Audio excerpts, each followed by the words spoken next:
Warning! The following video contains a high amount of hat-wearing gamers' opinion. It may be different to your own. This is life. Hello everyone and welcome to my review of Mario and Luigi Bowser's Inside Story for the Nintendo DS as part of Mario and Luigi Series Talk. I'll advise starting from Superstar Saga if you haven't already seen that video, and much like that video, this video will be in-depth and contain many spoilers. Oh my goodness, what now? Here's the threat.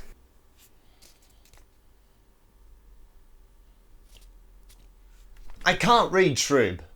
It says that if you finish this series of videos and don't declare Partners in Time to be the best game in the series, then they're gonna come and kill you. But they died in Partners in Time. They wrote it.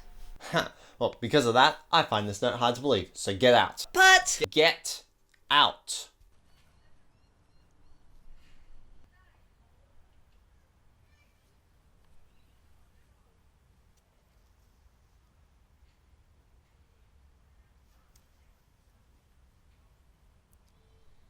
hey, I need you to come and help me. Okay, let's get on with this.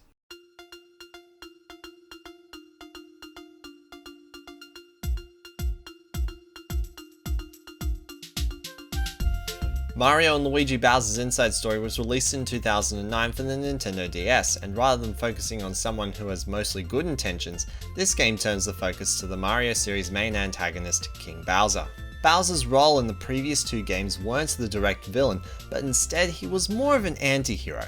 Here you're able to play as him alongside Mario and Luigi, but was that worth it? And what became of Mario and Luigi's roles because of that?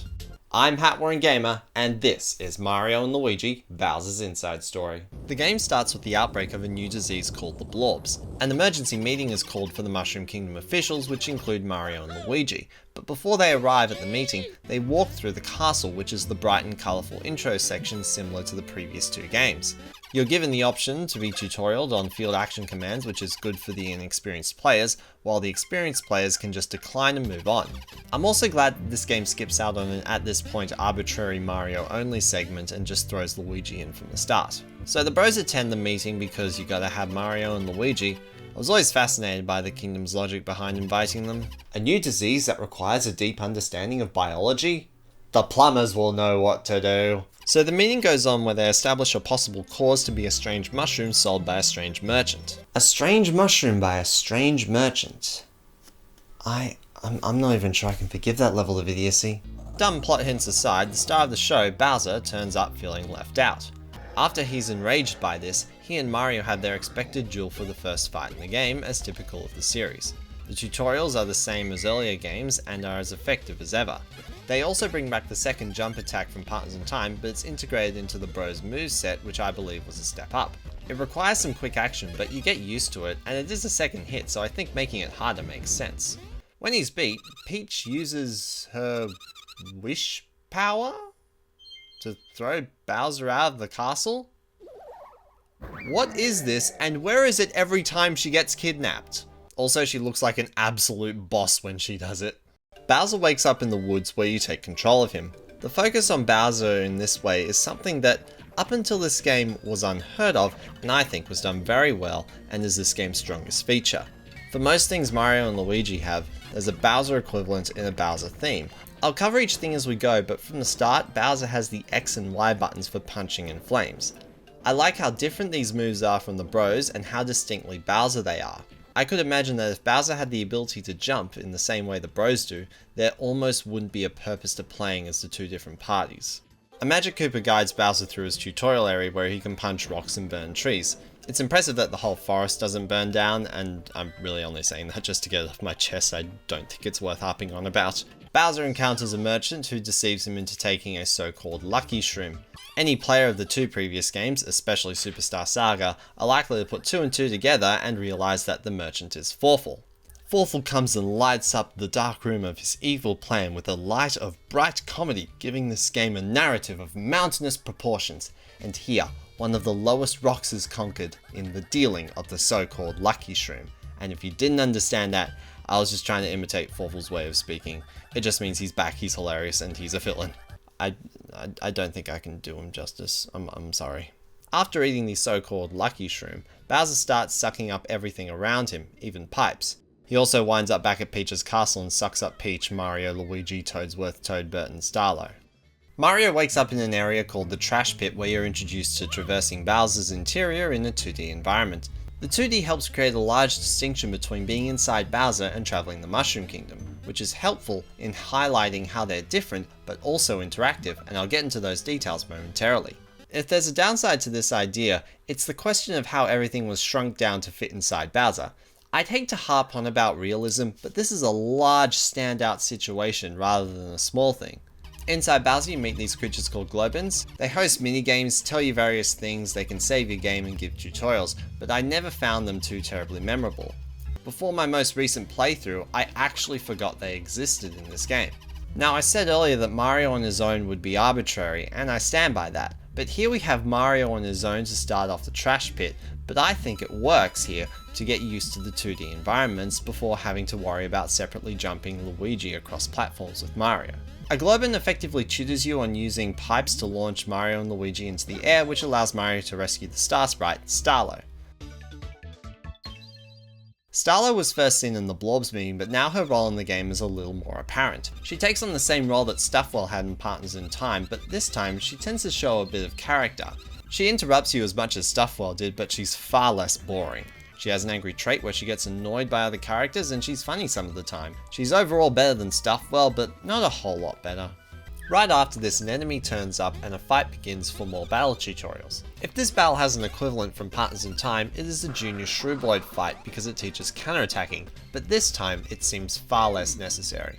I'm not saying that there shouldn't be a tutorial for counterattacks, but I don't understand why it's in a separate fight to the first one Luigi is in, where you're taught to discern enemy actions and dodge with the right bro appropriately.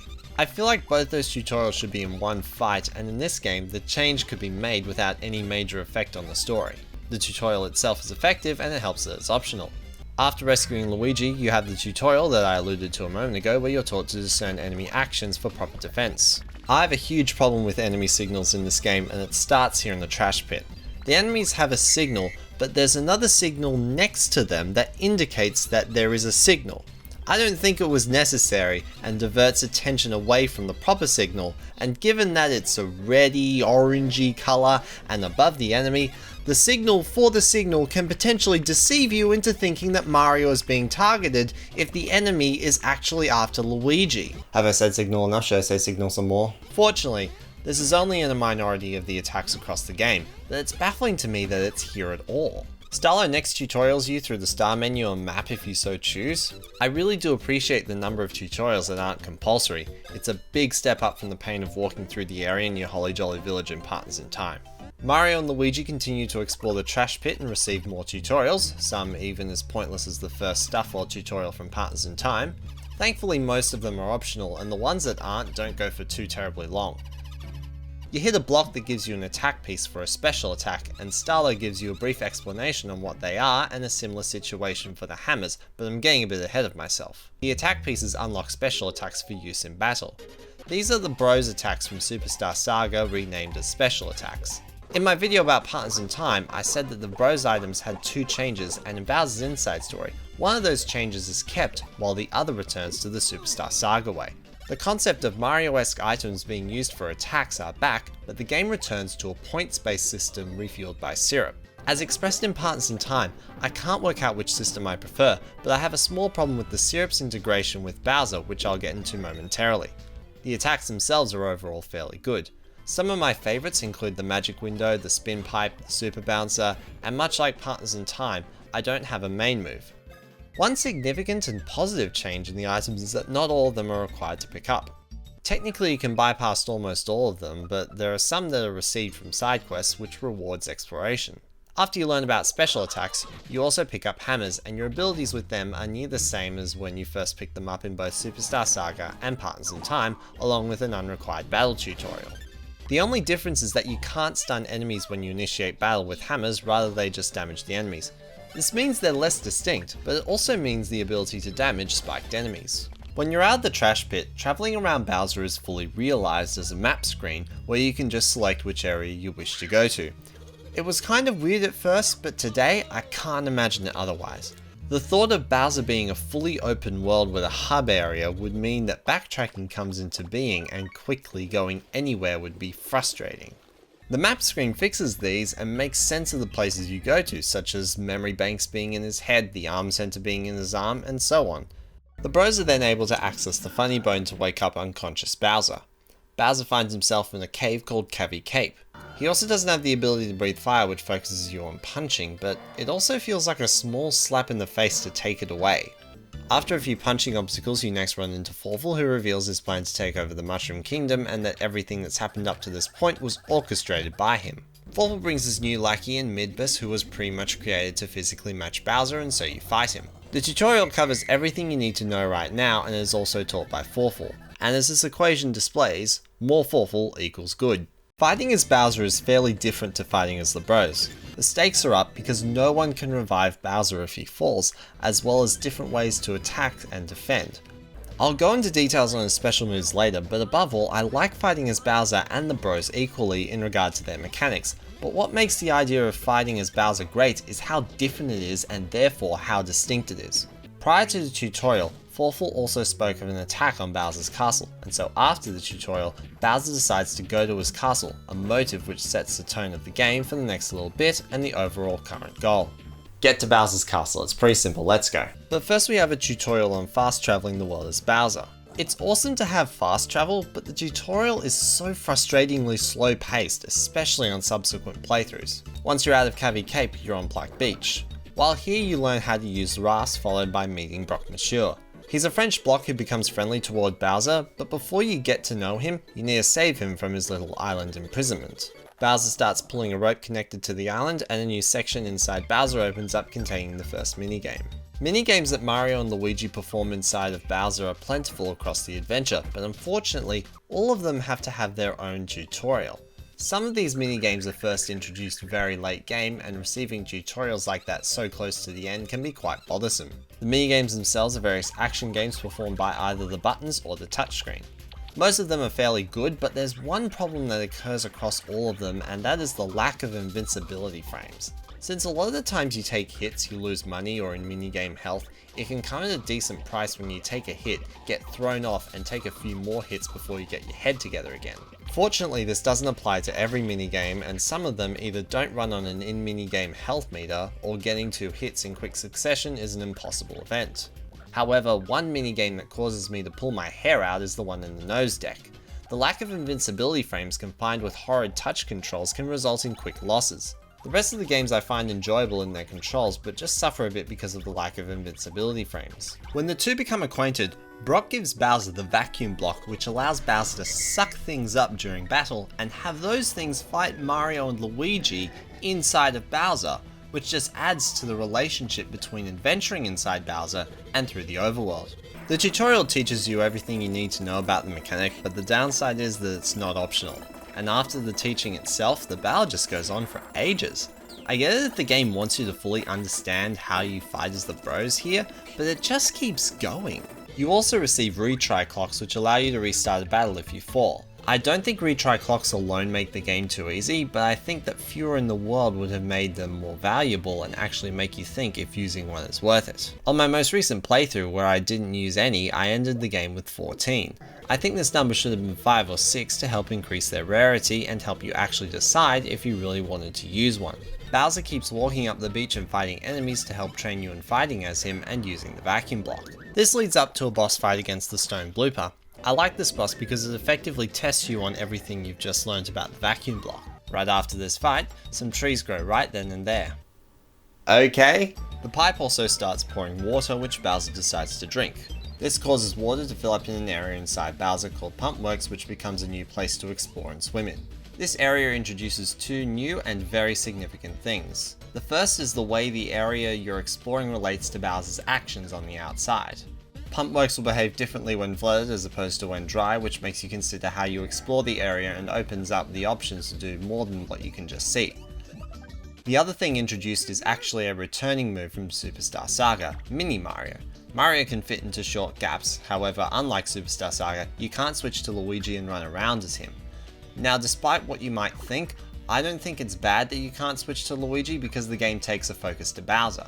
In Superstar Saga, the separation of the bros served to highlight Luigi's character, and so in Bowser's Inside story, separating the bros would pull away from the game's focus on Bowser. After working your way through Pump Works, you find yourself in the Flame Pipe area where the next boss, Scuttlet, is. There's not much to say about Scuttlet. It's straightforward, it communicates attacks using its eyes, it's a good time. After beating it, the flame pipe it was once blocking is now clear and Bowser can breathe fire again, which is nice to see it come back, but it's baffling that you're taught how to use it again. I can't imagine how someone could have forgotten how to use it. He burns down some trees and discovers Brock Mashua looking for his pet dog Broggy.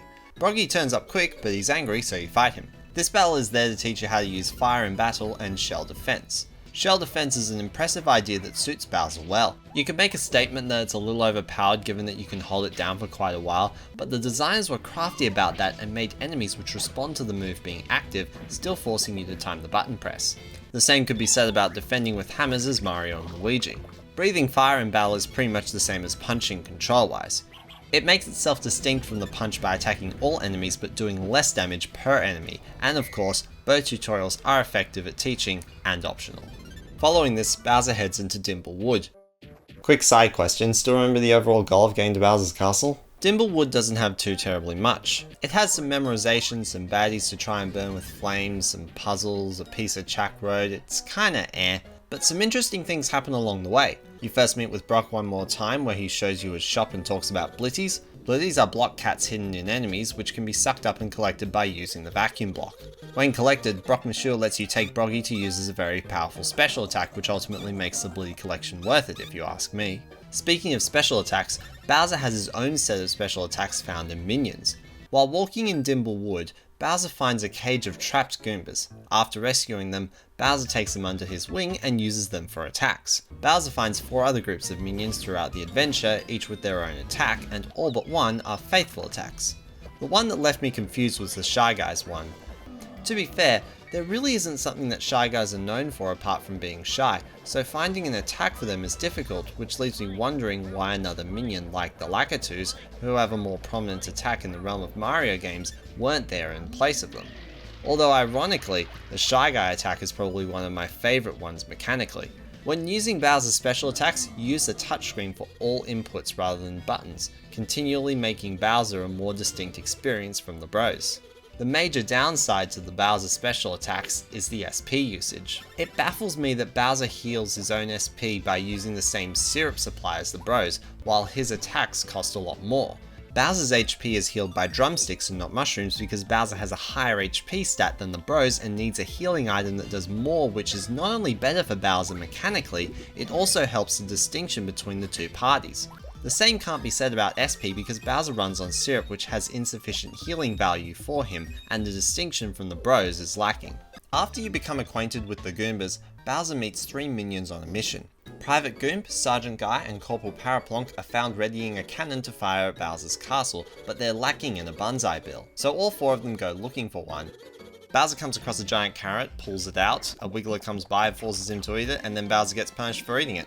But the game's self-aware of that, so I'll leave it behind. Bowser fights the Wiggler as the next boss for a typical Wiggler fight. It's exactly the same as the one from Superstar Saga, except as Bowser, which is effective, but at this point in the series, I was kind of getting bored of fighting another Wiggler with this mechanic as a basis. After the fight, you receive a banzai bill from the Wiggler, and Bowser starts feeling some pain inside, so the bros investigate. And suddenly a bug called Dermite drops out of the sky and you fight her. Okay, so she doesn't literally drop out of the sky, she's just so random. There was no explanation, no build up, no fighting smaller enemies, no anything. In the 2 previous games, the only time where there was a back-to-back boss was in the final battle, where the stakes are higher than your average boss. Bringing a back-to-back boss without an area to explore in between at this point in the game brings the pacing to a grinding halt, and because of this, I never enjoyed fighting Dermite.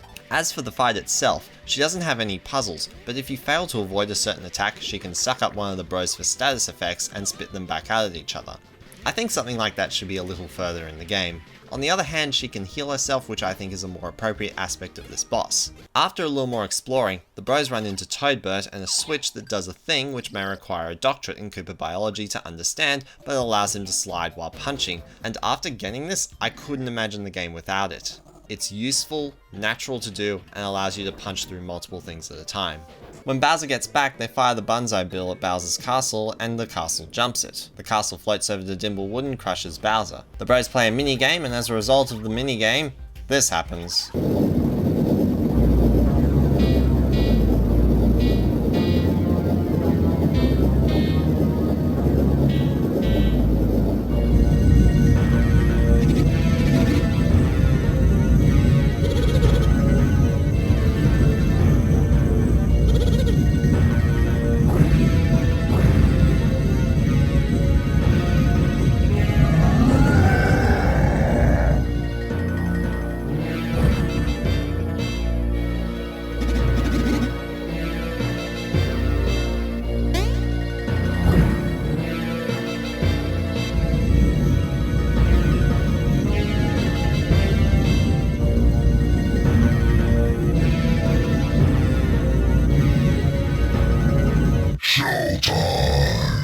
Right, I'm off to study Cooper biology.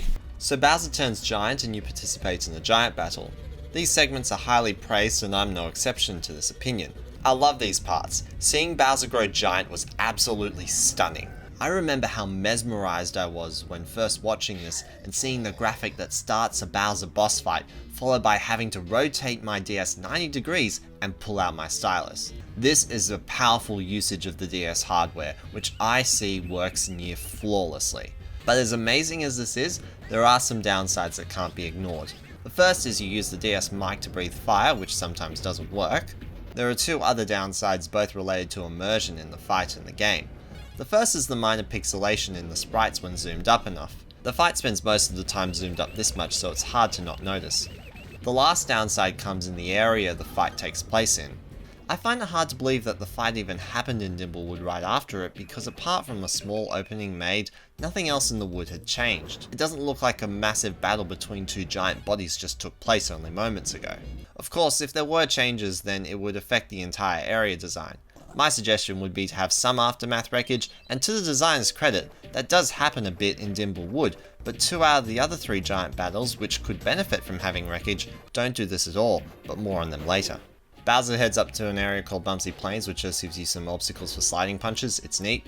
Now we finally arrive at the area outside Bowser's castle, and at this point, I'm remembering that I was on a mission to Bowser's castle. For the past while, Bowser has had this goal of getting to his castle, and the goal feels kind of dry at this point, and every area explored up until now felt like filler. Let's chuck a forest in there and make an area out of it. Granted, Dimblewood didn't feel too terribly pointless, but the short trip through Bumpsy Plains certainly felt unwanted. In the area, there's some mini-games, exploration, the Shy Guys, and you're in the castle. Nothing really happens inside Bowser's castle besides the start of a thoughtful show in the theatre. Bowser goes into the theatre and gets a special Bowser seat, which eventually forces him onto the stage where he fights Midbus again. This is a well done fight with good attacks from Midbus and a great opportunity to use the Shy Guys. So the show ends and Bowser is taken to the kitchen where he's fed a lot of high-fat greasy meat. This moment calls back to the vegetable patch where Bowser expresses how much he likes meat and doesn't like vegetables. This helps you get to know Bowser's character a little more. Since eating is an activity done by all humans, getting to know Bowser's diet is a very strong connection. Disclaimer, I am aware that not all humans have regular access to daily food, I'm mainly referring to the average player. So Bowser eats and is satisfied. Then he's force-fed some more, and more, and more, and he's fat and stuck in the floor. This opens up a new area inside Bowser called the Flab Zone for Mario and Luigi to explore. The Flab Zone is literally a pipe maze. It's pretty much an area of going the right way to progress. There's a challenge in the bouncy platforms, but I didn't find them too memorable. The big thing that happens in this area are the introduction to badges brought on by this thing. The introduction is one of many tutorials which the game tries to make sound natural, but at the cost of time. The conversation just keeps going. The badges themselves are different to the ones in the first 2 games. Instead of altering your stats indefinitely, badges now grant Mario and Luigi a 1-turn buff which recharges with successful attacks. This also means that gear has changed up too. Instead of the simple pants and badge system, Mario and Luigi have various types of clothing acting as gear, and they can wear up to 3 gear pieces at any one time, provided none are the same type. Bowser has an identical system with Bowser features, but I can't help but wonder how he changes his shell, fangs, and horns. In my Superstar Saga video, I said that gear wasn't something I pay a lot of attention to, hence I didn't mention it all in the Partners in Time video, and here I'm still pretty indifferent on gear, but I still think it's an improvement by allowing players to mix and match different gear pieces to make the combinations that they like the most. The problem though is that equipping up to 3 different gear pieces like this can make the game too easy. I think they should have been nerfed a little, except the exceptionally well hidden pieces. Whereas for the new badge system in place, it can make you pretty overpowered, but is nerfed by a singular turn. So if you play your cards wrong or mess up an attack, then you lost it. While on the topic of inventory, I just want to quickly address the new item Star Candies. They heal all HP and SP, and that makes them incredibly overpowered. The last thing in the Flab Zone is the bros learning the spin jump. It's mechanically the same as Partners in Time, but I wanted to mention it because of the interesting way the bros learn to do it. They see something in the environment and work it out on their own. Quirky characters that come and teach you a lot, but it does make the tutorial cutscene shorter, which I appreciate. At some point in the Flab Zone, the bros see Peach get taken away by these weird ball things, and at the end, they save her. The ball things turn into the next boss, Cretin. Cretin revolves around dividing up into 6 in 2 phases. In both phases, Cretin's attacks and puzzles circulate around the 6 parts. Cretin is a creative and consistent boss, and that's why I like it. Phase 1 is a creative puzzle that revolves around Mario and Luigi's colours. When you're past it, Cretin's ability to consistently divide up into 6 becomes the main feature both offensively and defensively. After the fight, Forful is found shooting a laser at Bowser's legs. Forful aims to take Peach outside of Bowser so he can use her to access the Dark Star. If there's one thing I love about the Dark Star, it's its design.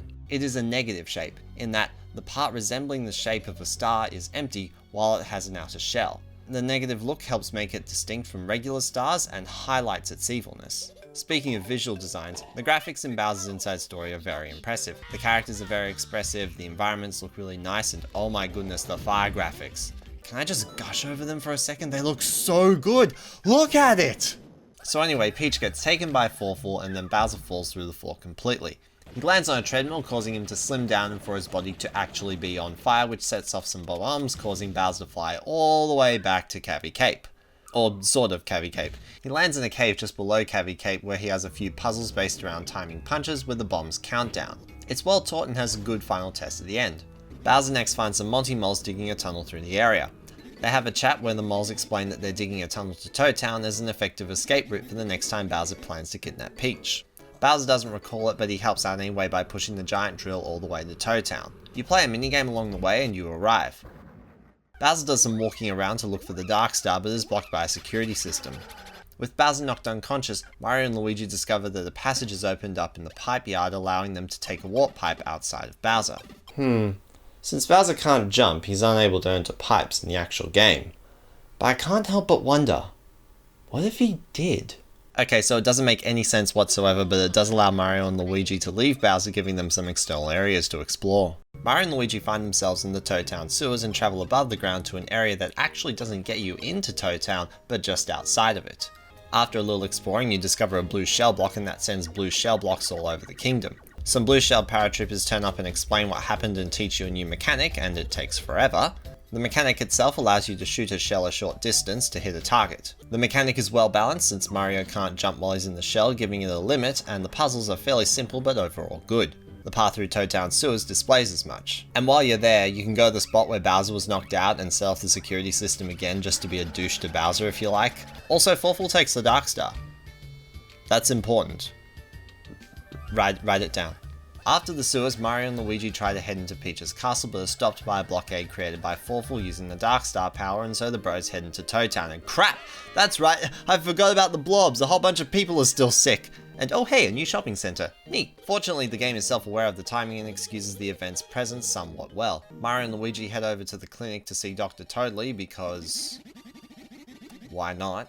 I don't actually know what the prompt is to go to Dr. Toadley's office while in the shopping centre. What's a shopping center? Shopping mall. Right before this is a chance to explore the shops around Toad Town, but I found some of the dialogue confusing. Using the words shopping mall led me to want to find a singular building with shops in it as opposed to some shops outside. A simple dialogue change to shopping area would have easily fixed this. Although going inside a big building is what led me into Dr. Toadley's office. Kind of ironic that the deception led me to progress. So in the waiting room, Dr. Toadley's nurse tells him to make an appointment until... Mario? Is he really? And Luigi too? Mario and Luigi are faking illnesses. Wow. So they get in, and does Dr. Toadley reveal his funky way of talking? He sure does.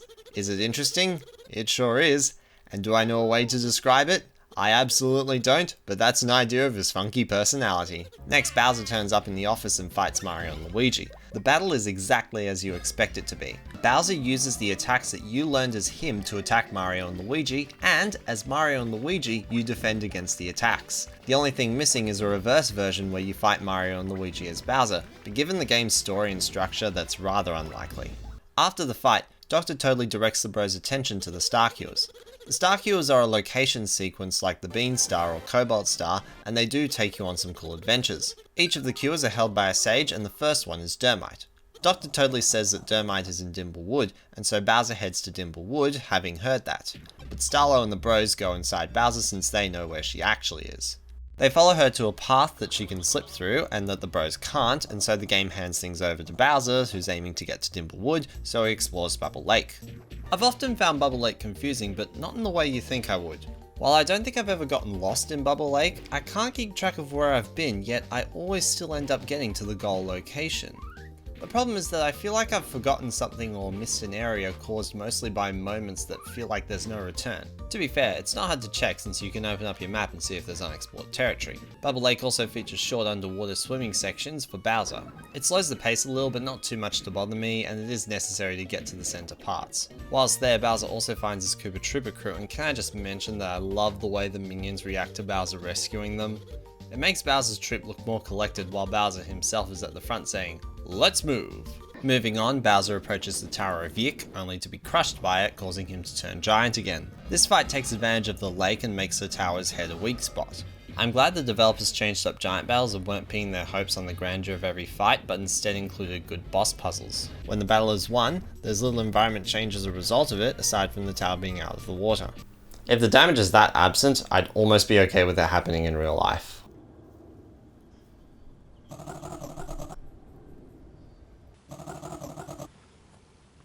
Yeah, just stand there a minute.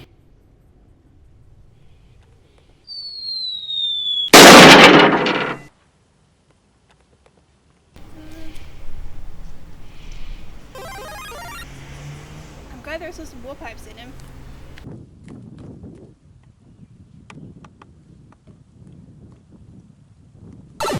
So inside the tower, Bowser finds a book with a hologram of Yik in it who shows him around and directs him to the Boo-ray machine. This light is what allows Mario and Luigi to follow Dermite into the energy hold. This area focuses on using the light that Bowser turned on to help navigate your way through.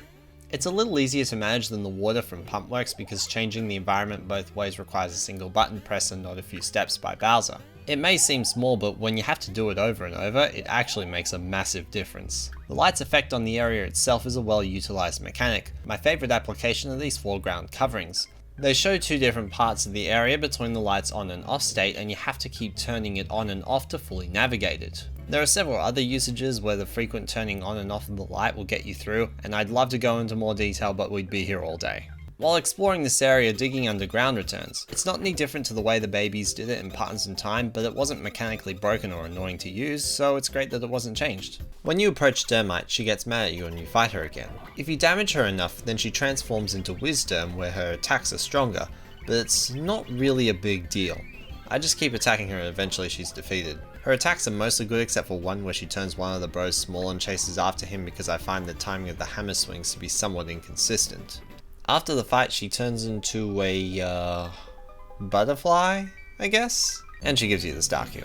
Immediately following this, the bros can access another nearby area that grants Bowser a new move, the Body Slam. It has a Bowser flair to it, but it does take a bit of time to perform. My suggestion would be that holding Y keeps Bowser in the air and letting go will let him fall, and in turn, just pressing Y will launch him and send him straight back down. Because of having to press Y twice, this move feels really stiff. When Bowser leaves the Tower of Yik, he hears that the bros found the first Star Cure, and through some hints and bumping into Private Goomp, Bowser realizes that the second Star Cure is locked up in his castle.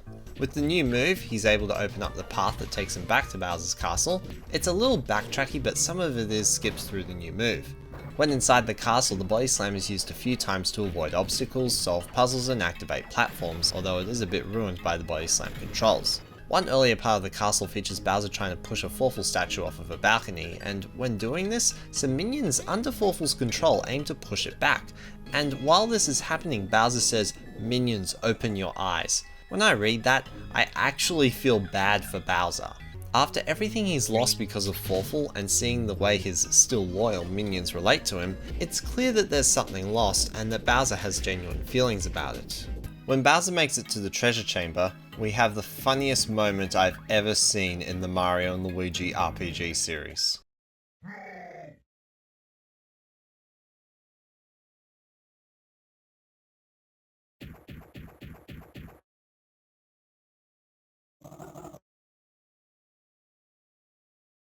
It's a great laugh to enter the treasure chamber that you think is sealed up tight, only to discover that someone has built a railway line through it.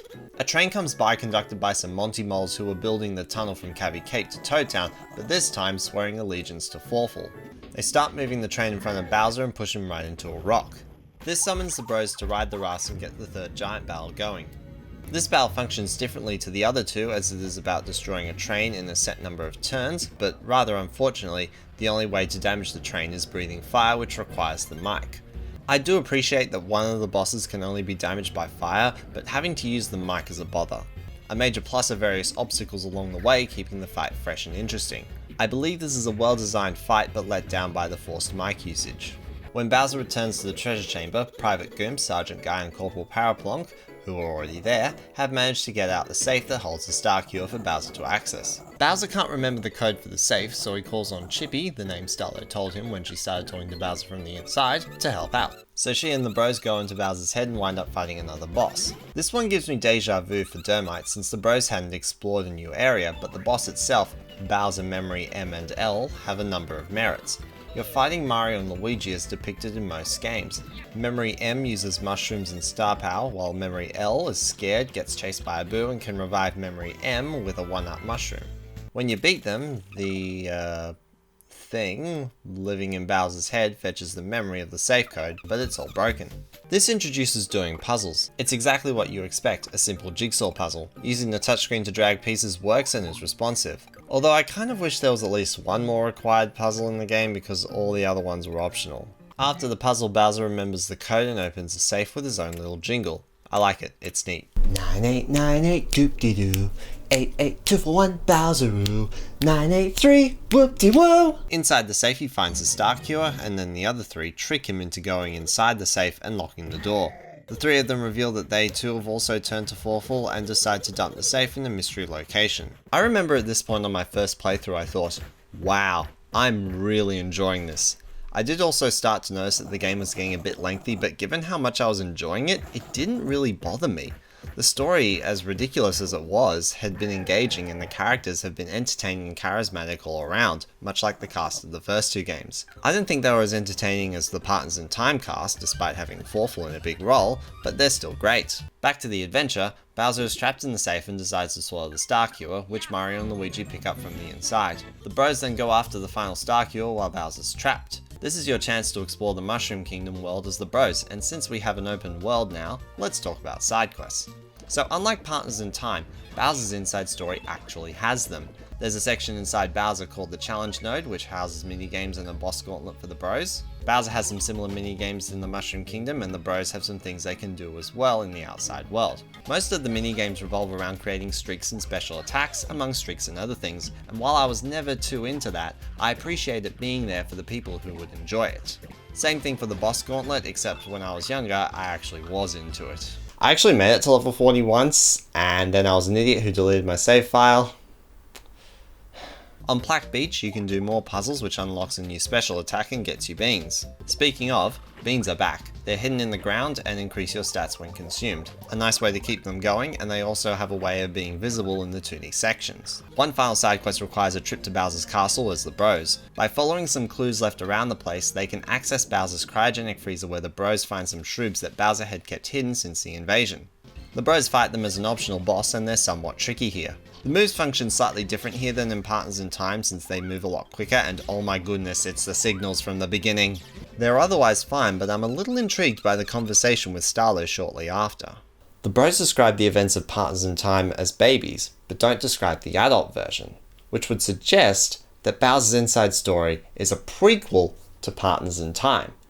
Yet, at the end of Bowser's inside story, Forful dies, and Forful also shows up in the adult time period in Partners in Time. Or maybe, just maybe, Partners in Time, the adult time period and the child time period are on two different timelines. And Bowser's inside story is on the child timeline. And suppose the Shrooms also beat the bros at the end of Partners in Time, creating another timeline. So we have an adult timeline, a child timeline, and a hero defeated timeline. I think I'm onto something. Okay, so in all seriousness, Mario canon makes no sense. Shut up. Overall, I don't think any of the side quests are bad additions, but I do kind of wish that Bowser could have had a boss gauntlet for regular bosses as well as the giant battles. By the way, you can approach Brock Mashiwa as the bros, and although he's friendly to Bowser, he throws out the bros because of Mario's history with hitting blocks. A beautiful additive I always loved. One final thing that I love, this isn't really a side quest, but after Bowser gets out of the safe, he can walk along the entire railway track going from Cavvy Cape to Toad Town to Bowser's Castle and back. There's nothing to this, but it's just cool that it was in the game. So the bros go back to Dr. Turley to learn where the final stage is, and he says it's on a high cliff near Plaque Beach where the air is thin. So Dr. Turley puts Mario and Luigi through some breath testers, which make a whole bunch of vents around the Mushroom Kingdom go crazy, introducing the next new mechanic, Balloon Mario. I guess. The game rarely gives names to moves, it's really weird. Balloon Mario is used to make great jumps and glide. It's good for exploration and can bring a new challenge as the cliff area in Plaque Beach displays. The area isn't too big, not that I think it needs to be because it does its job well. At the top, the bros meet the final sage Chakron, who's been posing in meditation for 1,000 years and as a result can't move. The bros attempt to move him using special attacks but are unable to, so Chakron tells them there's an earth-shattering move in Dimple Wood.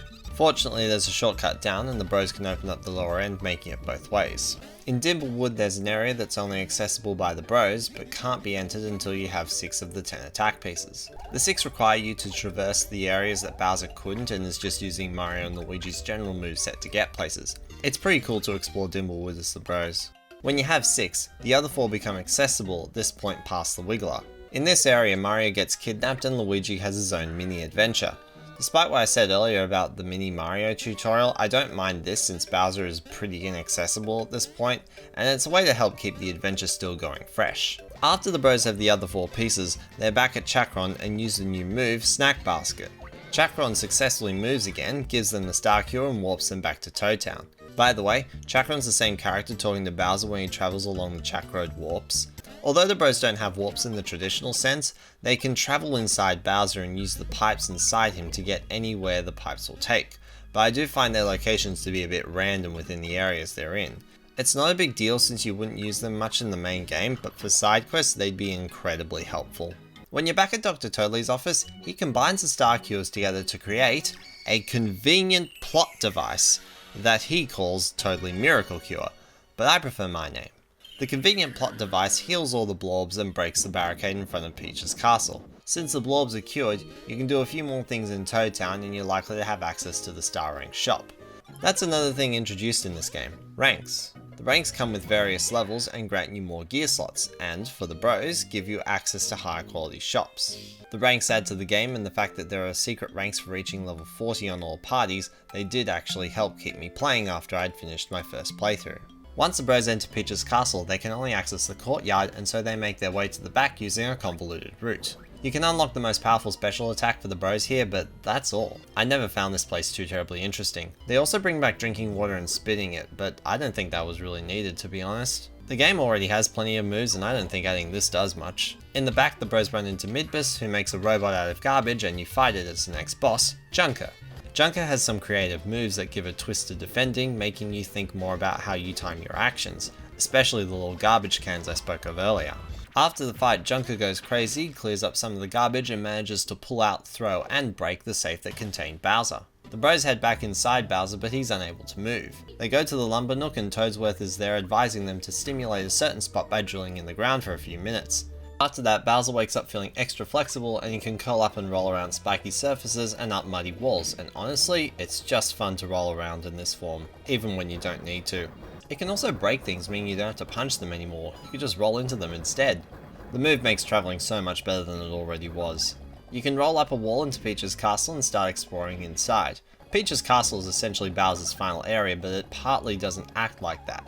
It spends most of the time focusing on the spike wall, and while there's a bit of time spent on other things, I think there should have been more. Also, there's a tutorial for a minigame. Just what we need this late in the game, another tutorial, and there's nothing this minigame is enforcing. Like, Bowser could just ignore the piranhas and walk to the left like they're not there. It wouldn't make any difference. Bowser eventually tracks down Fawful, Midbus, Peach and the Dark Star, and so Fawful gives Midbus ice powers, of all things, to fight Bowser with. This fight against Midbus can be tricky in certain areas, but you can also use some of the moves to your advantage by sucking up the Snorfles, defeating them as the bros, and using that to stop Midbus from creating more Snorfles. Some of the other attacks move rather quick, but aren't terrible once you get them down. After the fight, the Dark Star awakens and Forful starts sucking up its power. After Forful's punched away by Bowser, the Dark Star flies into Bowser's body and enters the airway. Bowser breathes in the cold air being given off by Midbus to freeze his insides, and so the bros pursue the Dark Star in the airway using freezing and defrosting puzzles. Some of the puzzles are generic ice puzzles, but later on things start getting a little more unique, which is good. But my main gripe with this area is that it's really long. I reckon about a third of this could have been scrapped and it would have been much better. On the plus side though, the music is fantastic.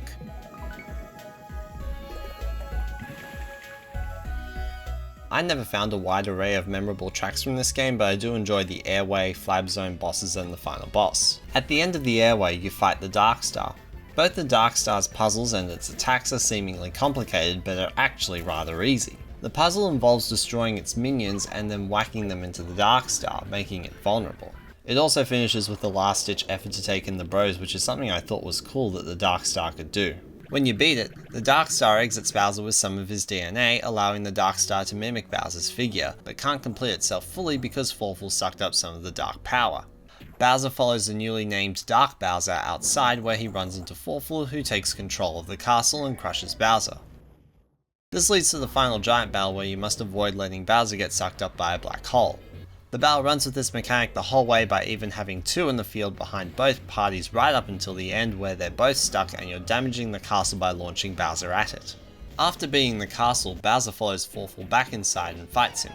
It's hard for me to comment on this fight at this point. I've already addressed the times where consecutive bosses have disrupted the pacing, but in this endgame part it's gotten somewhat ridiculous. We've had the Dark Star, the giant battle against the castle, Dark Forful, and in a few moments we'll be having the final boss. Now technically this has happened in both previous games, but I see those as different. The Koopalings in Superstar Saga were all short fights, and each had their own area. The fight in Bowser's Inside Story doesn't do this. When I saw this and the regular boss music started playing, I immediately thought, this is just another boss. The fight itself is a cool part where the Goombas assist in defending, but that's probably the only interesting bit. The rest is kind of forgettable. When Forful loses, he turns into a burned thing and runs away. He bumps into Dark Bowser, who sucks him up and allows Dark Bowser to be complete. Regular Bowser chases Dark Bowser through the castle and through a few minigames until they meet face to face at the top for the final battle. There are a lot of things to say about the final boss of this game, starting with the ever popular soundtrack.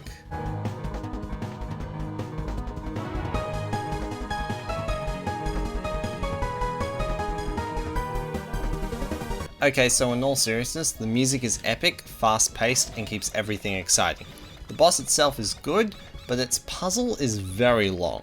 Taking down Dark Bowser, fighting off of the dark enemies, sucking up Forful, bringing Forful to the ground, and defeating Forful.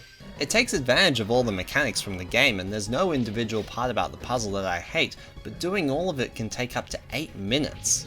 The attacks of the enemy are plentiful and all defense forms are used, including hanging on to Stella for safety, like in the Bowser fight in Dr. Toadley's office. There are some moves that can be defended in multiple ways, and Bowser does a sequence of fighting off of minions under Dark Bowser's control.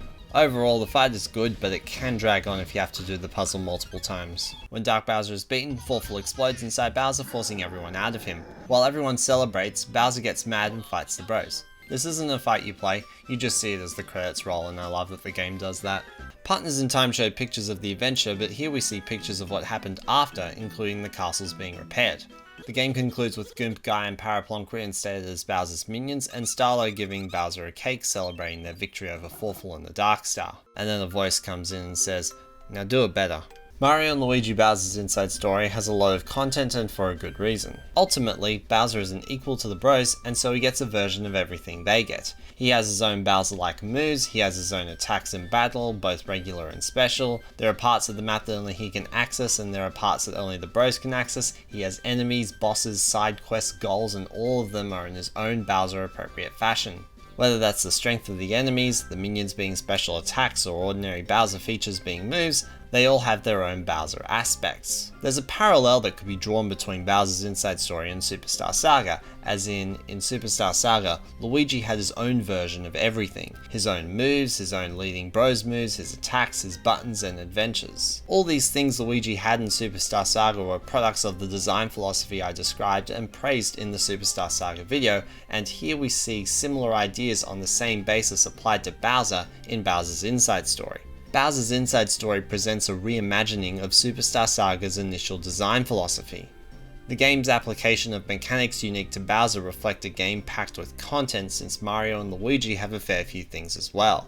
This content, the presence of side quests, and that ridiculous story are all things to keep this adventure interesting and to keep us playing for years to come. And as much as I don't like this game's unbelievable pacing, it doesn't really affect the design philosophy, and the philosophy itself is my main takeaway after playing this game.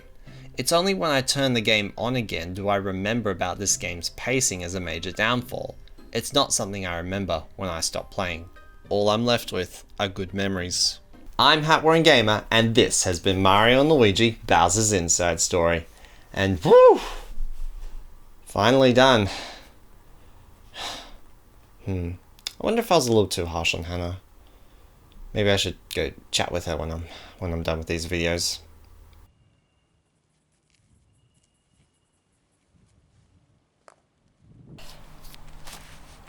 That adrenaline minigame gets harder every time you do it.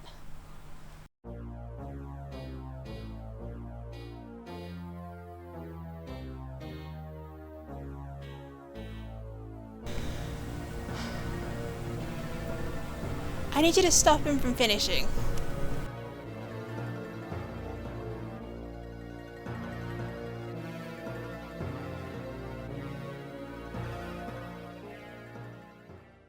Hey everyone, thank you so much for watching this video. Thank you all so much for being patient with me over the last 9 months while I've been making this video. I know it's been very long, but it is finally here for you all to enjoy.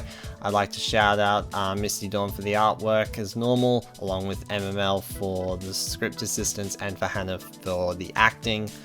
Thank you all so much for that support. Keep on the lookout for Mario and Luigi Dream Team Bros, which is coming soon. It's going to come much faster than Bowser's Inside Story did because half of the video was already made.